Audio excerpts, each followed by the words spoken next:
খেলাটা যখন champions league, তখন কামব্যাক করার যদি কোনো হিস্ট্রি রচিত হয়, অবশ্যই মনে করবেন টিমটির নাম Real Madrid.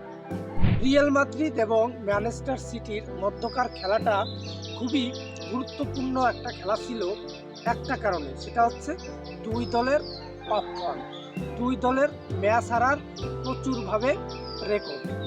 Recent Manchester city last কবে জিতছে ম্যানচেস্টার সিটি জানে না।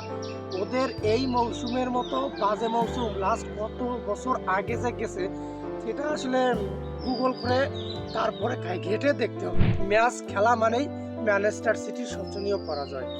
অন্যদিকে রিয়াল মাদ্রিদেরও কিছুটা নড়বড়ে অবস্থা।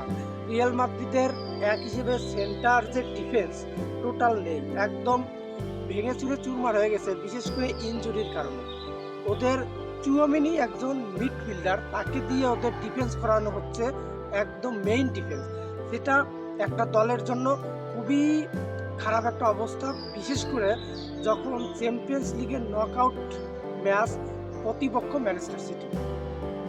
ম্যানচেস্টার সিটির অফ ফর্ম এবং রিসেন্ট রিয়াল মাদ্রিদের ডিফেন্সের ইনজুরি প্লাস বার্সার সাথে হারা, লা লিগায় দুইবার পয়েন্ট হারানো, সব মিলাইয়া দুই দলই একটা ভঙ্গুর পরিস্থিতি নিয়ে চ্যাম্পিয়ন্স লিগের নকআউট পর্ব খেলতে গেছে।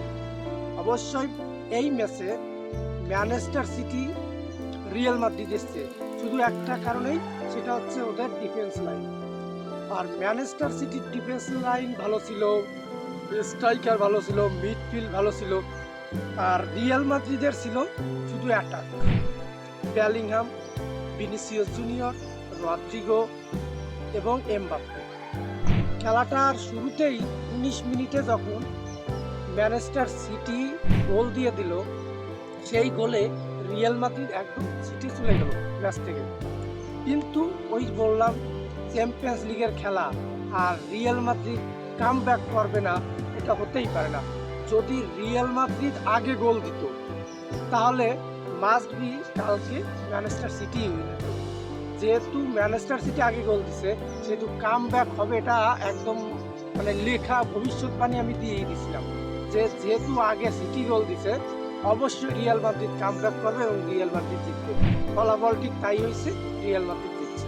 এই চ্যাম্পিয়ন্স লিগের জুজু এটা ভাই, যে রিয়াল মাদ্রিদ আসছে তো ওরা কামব্যাক করবে। রিয়াল মাদ্রিদ চ্যাম্পিয়ন্স লিগে আসলেই ওরা অপ্রতিরোধ্য, অপরিসীম ভালো দল হয়ে যায়। কিভাবে হয়, ওদের ঘাড়ে কি ভর করে তা ওরাই জানে।